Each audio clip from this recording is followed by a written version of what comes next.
Friends, welcome back to my channel. Mumbai उच्च न्यायालय प्रश्नपत्रिका 34 आज आपण बघत आहोत. आजचा आपला पहिला प्रश्न बघा. अधोमुख या शब्दाचा योग्य विरुद्धार्थी शब्द निवडा. ठीक आहे. तर अधोमुखचा योग्य विरुद्धार्थी शब्द असणार उन्मुख. तर अधोमुख याचा अर्थ असतो ज्याचे तोंड खाली आहे असा. ठीक आहे. तर उन्मुखचा अर्थ असतो ज्याचे तोंड वर आहे असा. ओके. तर बघा, सन्मुख म्हणजे काय? ज्याचे तोंड समोर आहे तर त्याला आपण सन्मुख असं म्हणणार आणि विन्मुख म्हणजे पाठ फिरवलेला. ठीक आहे. पुढचा प्रश्न बघा.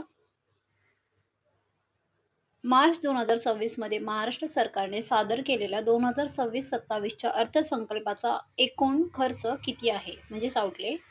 तर बघा किती आहे एकूण खर्च. एकूण खर्च जो आहे तो 7,69,467 कोटी आहे. तर कोणी मांडला आहे जो अर्थसंकल्प आपला? तो उपमुख्यमंत्री आणि अर्थमंत्री देवेंद्र फडणवीस यांनी हा अर्थसंकल्प विधानसभेत मांडला आहे. ठीक आहे. पुढचा प्रश्न बघा. Choose the most appropriate synonym of the word relinquish. ठीक आहे. तर रिलिनिक्विशचा आपल्याला सिनोनिम म्हणजे समानार्थी शब्द विचारला आहे. तर अगोदर आपण रिलिनिक्विश म्हणजे काय याचा अर्थ समजून घेऊया. तर बघा, रिलिनिक्विशचा अर्थ असतो एखाद्या गोष्टीचा त्याग करणे किंवा एखादी गोष्ट सोडून देणे. तर त्यानुसार त्याचं उत्तर असणार आहे ॲबडनन. ठीक आहे.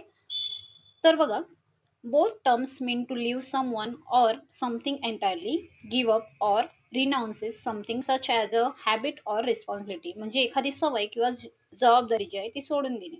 आणखी बघा त्याचे समानार्थी शब्द रिनाउन्सेस होणार किंवा गिव्ह अप आणि ॲबडनन. ठीक आहे. दुसरा प्रश्न बघा. पुढचा प्रश्न बघा, चौथा. संगणकीय भाषेत वॅन या शब्दाचा पूर्ण अर्थ म्हणजे फुल फॉर्म काय आहे? तर बघा, वॅनचा फुल फॉर्म असणार आहे वाईड एरिया नेटवर्क. तर बघा, वॅन कधी वापरला जातो? मोठ्या भौगोलिक क्षेत्रासाठी वॅन जो आहे ते वापरलं जातं. उदाहरणार्थ देश किंवा खंड जोडण्यासाठी. तर तेव्हा कोणता वापर होतो? कोणत्या नेटवर्कचा? वॅनचा. तर लॅन कधी वापरतात? Local area network. घर किंवा ऑफिस यांसारख्या मर्यादित क्षेत्रासाठी हे डिव्हाइसेस जोडले जातात. आपण घरामध्ये वायफाय लावतो तेव्हा लॅन एरिया नेटवर्क याचा वापर केला जातो. ओके. पाचवा प्रश्न बघा. मुंबईतील पहिल्या ब्रिटिश न्यायालयाचे उद्घाटन 8 ऑगस्ट 1672 रोजी कोणी केले होते? तर बघा, त्याचं उद्घाटन जे होते ते जेरॉल्ड ऑजियर यांनी केले होते. स्थापना कधी होती? 1672 मध्ये. तर त्या न्यायालयाचे पहिले न्यायाधीश कोण होते? जॉर्ज विक्लॉक्स होते. ठीक आहे. तर स्वरूप बघा काय होतं त्या न्यायालयाचं. हे न्यायालय मेयर कोर्ट म्हणून देखील ओळखले जात असे.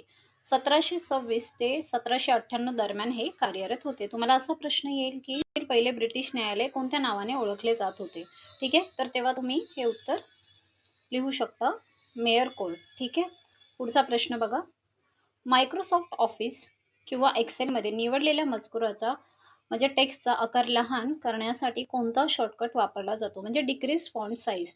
तर त्याच्यासाठी बघा, जो शॉर्टकट वापरला जातो कंट्रोल प्लस शिफ्ट प्लस हे जे आहे हे शॉर्टकट की वापरले जातात. ऑप्शन क्रमांक बी याचं उत्तर येणार. ठीक आहे. पुढचा प्रश्न बघा.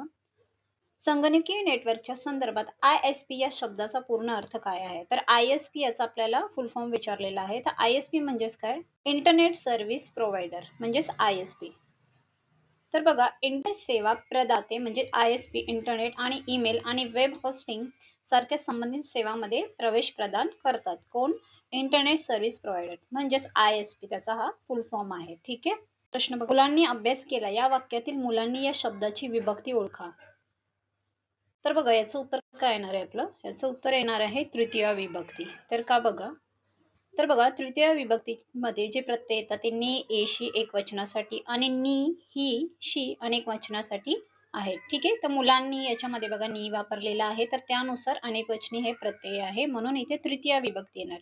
तर बघा, द्वितीय विभक्तीला स, ला, ते, ना हे प्रत्यय लागतात आणि हेच चतुर्थ विभक्तीला सुद्धा लागतात आणि प्रथमामध्ये विभक्ती नसते, आपल्या सगळ्यांना माहिती आहे. ठीक आहे. पुढचा प्रश्न बघा. Choose the correct preposition. The court will announce the verdict dash Monday. तर आपल्याला इथे प्रेपोजिशन विचारलं आहे. काय येणार? ॲट, इन, ऑन की बाय. तर बघा, याच्यामध्ये येणार आहे उत्तर ऑन. तर ऑन काय येणार आहे? तर बघा, युज्ड ऑन. आपण ऑन कधी वापरतो?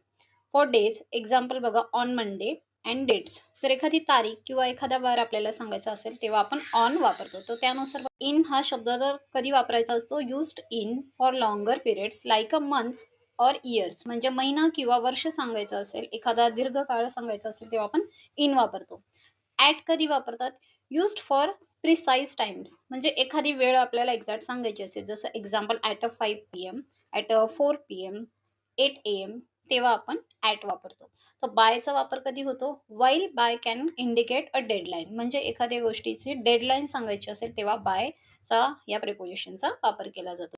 महाराष्ट्र अर्थसंकल्प 2026 मध्ये शेतकऱ्यांना रिअल टाईम हवामान आणि पीक माहिती देण्यासाठी कोणत्या एआय चॅटबोटची घोषणा करण्यात आली आहे? तर बघा, त्या एआय चॅटबोटचं नाव आहे ऑप्शन क्रमांक बी महाविस्तार एआय. ठीक आहे, तर याचा वापर काय असतो? तर बघा, हे जे आहे एक तर डिजिटल मित्र आहे कोणाचा? शेतकऱ्यांचा. कृत्रिम बुद्धिमत्तेचा वापर करून शेतीविषयक रिअल टाईम सल्ला याच्यामध्ये दिला जातो. माहितीचा स्रोत याच्यामधून आपल्याला काय माहिती भेटते बघा, हवामान, माती, मंडईचे भाव, कीड नियंत्रण आणि सरकारी योजना एकाच ठिकाणी उपलब्ध असतात. ठीक आहे. ही जी सुविधा आहे ती मराठी भाषेत असते. त्याच्यात प्रश्न विचारून तुम्ही म्हणजे पिकांचे जे रोग आहे आणि उपाय याच्यावर जाणू शकतात. उद्देश काय आहे तर पिकांची उत्पादकता वाढवणे, हवामानातील बदलानुसार नियोजनात मदत करणे आणि शेतकऱ्यांचे उत्पन्न वाढवणे. ठीक आहे. तर त्यानुसार बघा आपले महत्त्वाचे असे हे प्रश्न सगळे झालेले आहेत. चॅनलवर नवीन असणार तर नक्की चॅनलला सबस्क्राईब करा. Thank you. बाय.